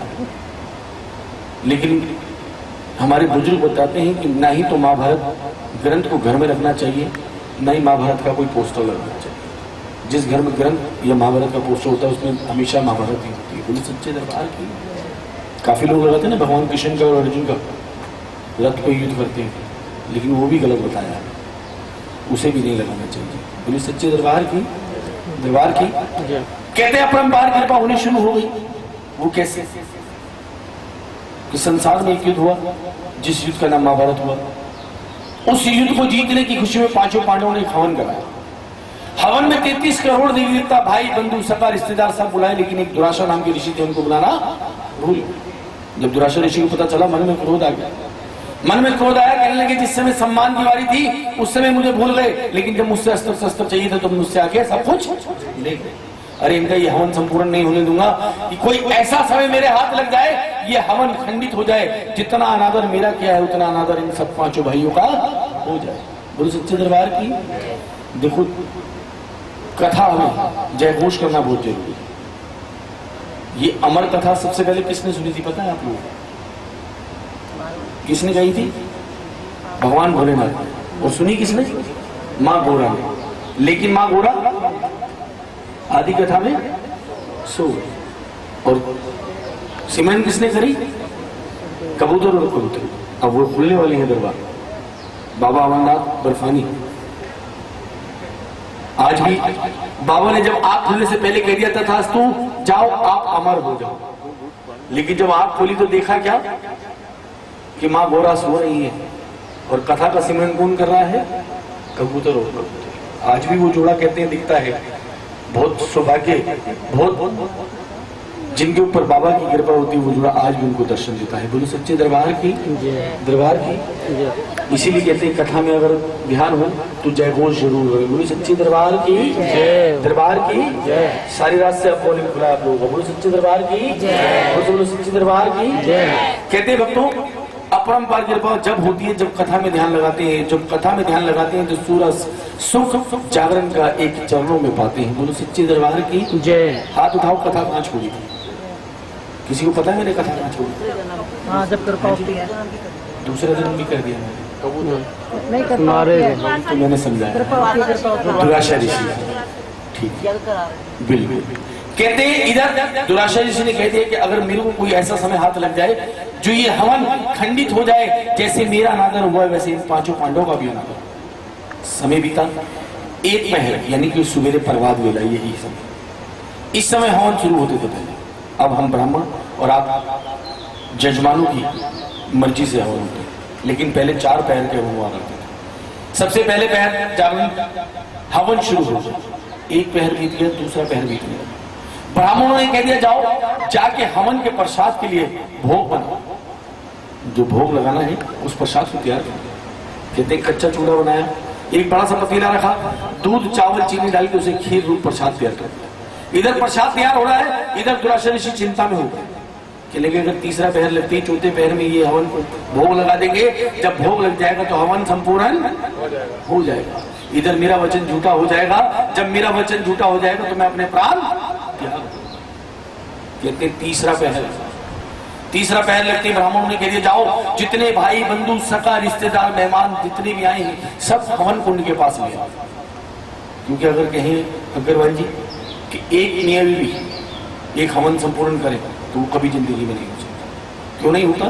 क्योंकि जब तक आई हुई संगत, जब हम लोग हवन करते हैं और आप लोग कराते हैं, जब आई हुई संगत को हम इसलिए थोड़ी थोड़ी सामग्री देते हैं अंतिम चरण में कि किसी भक्त के हाथ ऐसे लग जाए ये हवन अपने आप संपूर्ण हो जाए। कहते सभी देवी देवता भाई बंधु रिश्तेदार जो हलवाई जो पांडव जो पंडित उस प्रसाद को तैयार कर रहे थे वो भी उस हवन कुंड के पास आ गए, सब हवन सामग्री डालने लगे। इधर जो प्रसाद तैयार होता उसे अकेला छोड़ दिया। कहते हैं दुराशा ऋषि के हाथ समय लग गया। दुराशा ऋषि ने क्या कहा कि ऐसा समय मेरा हाथ लग गया, अरे इच्छाधारी बन गया। इच्छाधारी थे कि एक बाज का रूप बनाऊं और जंगलों से काला सांप पकड़ लाऊं, सांप को इस प्रसाद में छोड़ दूं, जो भक्त ये प्रसाद खाएगा वो मर जाएगा। अरे जितना इन्होंने मेरा अनादर किया है उतना सारी जिंदगी इनका अनादर हो जाएगा।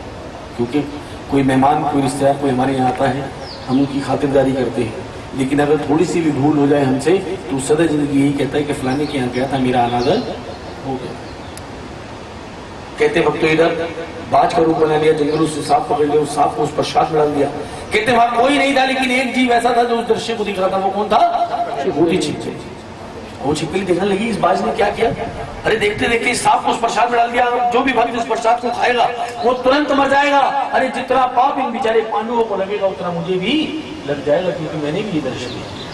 ऐ मेरे इष्ट देव, मेरी भी इस छोटी सी जिले में इतनी शक्ति भर दो कि मैं इन पांडवों को इन पंडितों को बता सकूं कि प्रसाद खंडित हो गया, इसको भगवान को भोग ना लगा। लेकिन कहते हैं जो कर्म लिखा है और जो ऊपर वाले ने लिख दिया वो जरूर पूरा। इधर ब्राह्मणों ने कह दिया जाओ जाके जो प्रसाद तैयार हो रहा है उसको ले आओ। इधर जो प्रसाद तैयार कर रहे थे वो उस प्रसाद के पास पहुंच गए। इधर वो छिपकली रोने लगी, आंसुओं से रोने लगी। एक बूंद आंसू का ऐसा गिर गया कि सारी खीर का आईना बन गया। खीर में एक बूंद आंसू गिर गया और वो आईना बन गया। क्या कि पिछला जन्म दिखने लगा कि यही वो समय है जब इस प्रसाद में गिर के मैंने अपने प्राण त्याग। कहते नन्हे नन्हे हाथ जोड़े, अरे उबलती हुई खीर के अंदर गिरकर अपने प्राण छोड़े। अगर एक बूंद दूध का गिर जाए ना तो बहुत बड़ा छाला हो जाता है। वो छिपकली ने किसी की परवाह ना करते हुए अपने परिवार अपने शरीर की परवाह ना करते हुए हाथ जोड़ दिए, इष्ट देव को याद किया और उस प्रसाद में गिरा। कहते हैं जैसे ही वो छिपकली गिरी तो ब्राह्मण देवता ने देख लिया, जो कुल ब्राह्मण थे उन्होंने देख लिया। देखते ही कुछ नहीं समझ में आया, तुरंत मुख से श्राप दे डाला। वो क्या कि ऐ छिपकली ऐ कोड़कली तूने ये क्या किया। अरे सदा जिंदगी मांस का भोजन किया और अंत समय में ये प्रसाद भी खराब किया। क्योंकि जिस प्रसाद में कोई इष्ट देव अपने प्राण छोड़ देता है तो उस प्रसाद से भगवान को भोग नहीं लगता। अरे जाओ मैं तुम्हें श्राप देता हूं, तुम्हारा जो अगला लालन पोषण होगा वो भीलों के यहाँ होगा, मांस मछली खाने वालों के यहाँ होगा, मांस मछली बेचने वालों के यहाँ। कहते हैं पहले श्राप से मुक्ति मिली नहीं और दूसरा श्राप फिर से। अब कहने के ब्राह्मण इसका क्या करें। इधर ब्राह्मण आवाज लगा रहे हैं जाओ प्रसाद लाओ प्रसाद। ब्राह्मण देवता कहने के एक काम करो, जाओ संसार का सबसे शुद्ध फल ले जाओ और अग्नि देवता को भोग लगाओ। किसी को पता है संसार में सबसे शुद्ध फल क्या है? नारियल नहीं, नारियल भेंट में आता है। नारियल शीश रूप। अभी कथा सुनाई थी पहले। किसी को पता है संसार में सबसे ज्यादा शुद्ध फल क्या है? मैं इस गली में दूसरा तीसरा चालन कर रहा हूँ, शायद पहले भी कथा सुना के गया हूँ। बोली सच्चे दरबार की पता है किसी को? नहीं पता। अच्छा बच्चे पेपर देते हैं पास होने के लिए देते हैं फेल होने के लिए देते हैं? नहीं कर्म नहीं, पास होने के लिए देते हैं। कोई जो भी चाहता है वो पास होने के लिए चाहता है, फेल होने कोई नहीं जाता। फेल होने तो कोई नहीं जाता, पता होता है सबको, लेकिन बताते हुए घबराते हैं कि हमारे मुंह से गलत ना निकल जाए। सबसे शुद्ध फल है केला।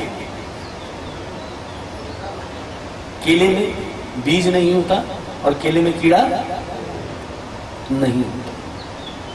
लेकिन जाओ केले का प्रसाद ले जाओ, अग्नि देवता को भोग लगाओ और ये जो खीर पड़ी है इसको गड्ढे में दबाओ, क्योंकि ये ऐसे बाहर पड़ी रहेगी तो और जीव जंतु इसको खाएंगे और खंडित करेंगे। कहते हैं ऐसे ही किया, केले का प्रसाद मंगाया, अग्नि देवता को भोग लगा दिया, एक बड़ा सा खड्डा किया, उस सारे प्रसाद को उसके अंदर डाल दिया। कहते हैं जब उस पतीले को सीधा करा गया तो देखा क्या कि पतीले के तले में एक काले रंग के सांप का पिंजर लगा हुआ है और एक छोटी सी छिपकली का शरीर चिपका हुआ।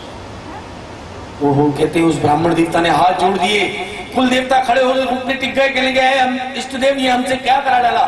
अरे जिस छिपकली ने हम सबके प्राण बचाए और उसे ही हमने श्राप दे डाला, क्योंकि श्राप तो दे दिया, सोचा नहीं कुछ समझा।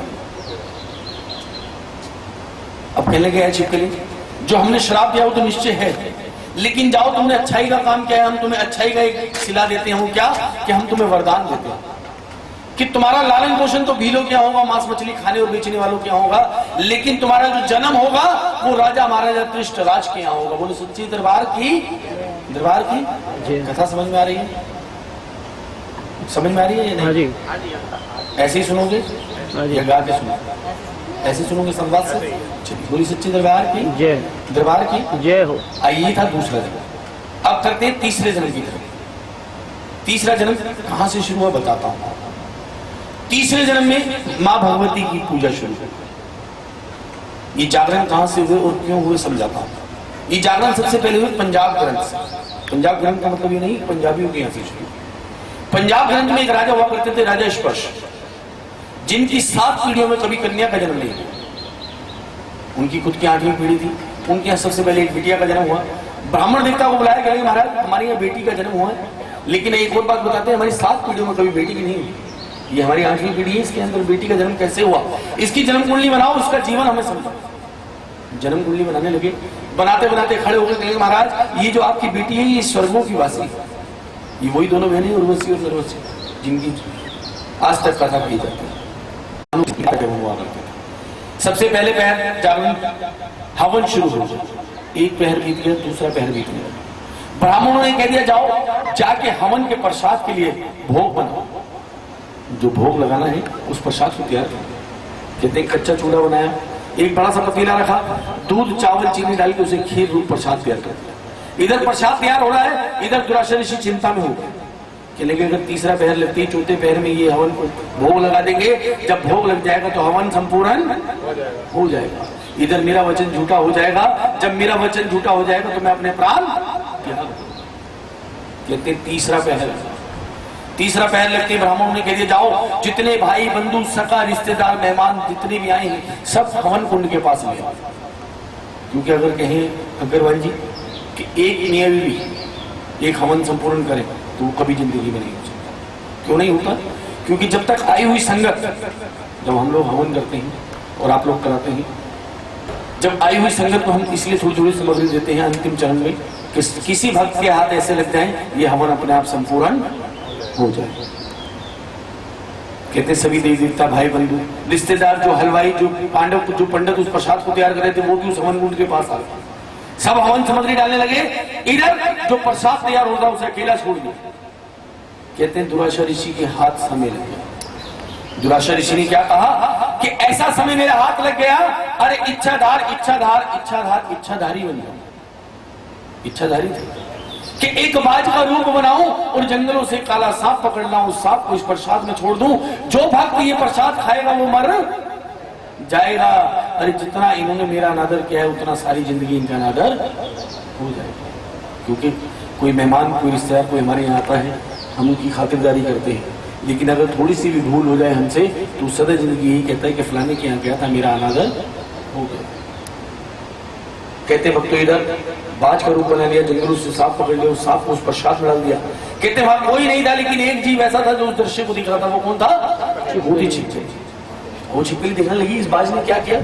अरे देखते देखते सांप को उस प्रसाद में डाल दिया, जो भी भक्त उस प्रसाद को खाएगा वो तुरंत मर जाएगा। अरे जितना पाप इन बेचारे पांडवों को लगेगा उतना मुझे भी लग जाएगा, क्योंकि मैंने भी ये दर्शन दिया।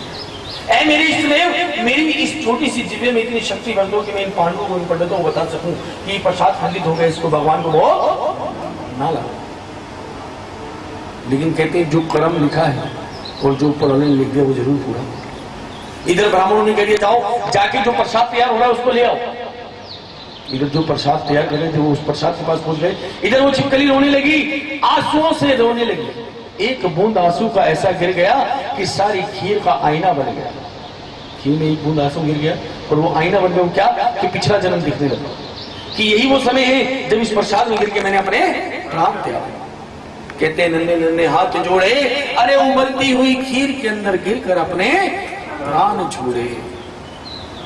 अगर एक बूंद दूध का गिर जाए ना तो बहुत बड़ा छाला हो जाता है। वो छिपकली ने किसी की परवाह ना करते हुए अपने परिवार, अपने शरीर की परवाह ना करते हुए हाथ जोड़ दिए, इष्ट देव को याद किया और उस प्रसाद में गिरा। कहते हैं जैसे ही वो छिपकली गिरी तो ब्राह्मण देवता ने देख लिया, जो कुल ब्राह्मण थे उन्होंने देख लिया। देखते ही कुछ नहीं समझ में आया, तुरंत मुख से श्राप दे डाला। वो क्या कि ऐ छिपकली, ऐ कोड़कली, तूने ये क्या किया? अरे सदैव जिंदगी मांस का भोजन किया और अंत समय में ये प्रसाद भी खराब किया। क्योंकि जिस प्रसाद में कोई इष्ट देव अपने प्राण छोड़ देता है तो उस प्रसाद से भगवान को मोह नहीं लगता। अरे जाओ, मैं तुम्हें श्राप देता हूं, तुम्हारा जो अगला लालन पोषण होगा वो भीलों के यहाँ होगा, मांस मछली खाने वालों के यहाँ होगा, मांस मछली बेचने वालों के यहाँ होगा। कहते हैं पहले श्राप से मुक्ति मिली नहीं और दूसरा श्राप फिर से। अब कहने के ब्राह्मण इसका क्या करें? इधर ब्राह्मण आवाज लगा रहे हैं, जाओ प्रसाद लाओ, प्रसाद। ब्राह्मण देवता कहने के एक काम करो, जाओ संसार का सबसे शुद्ध फल ले जाओ और अग्नि देवता को भोग लगाओ। किसी को पता है संसार में सबसे शुद्ध फल क्या है? नारियल नहीं, नारियल भेंट में आता है, नारियल शीश रूप में। अभी कथा सुनाई थी पहले। किसी को पता है संसार में सबसे ज्यादा शुद्ध फल क्या है? मैं इस गली में दूसरा तीसरा चालन कर रहा हूँ, शायद पहले भी कथा सुना के गया। बोली सच्चे दरबार की पता है किसी को? नहीं पता। अच्छा, बच्चे पेपर देते हैं, पास होने के लिए देते हैं, फेल होने के लिए देते हैं? जी नहीं, कर्म नहीं, पास होने के लिए देते हैं। एक कोई जो भी चाहता है वो पास होने के लिए चाहता है, फेल होने कोई नहीं जाता। फेल होने तो कोई नहीं जाता, पता होता है सबको, लेकिन बताते हुए घबराते हैं कि हमारे मुंह से गलत ना निकल जाए। सबसे शुद्ध फल है केला। केले में बीज नहीं होता और केले में कीड़ा नहीं होता।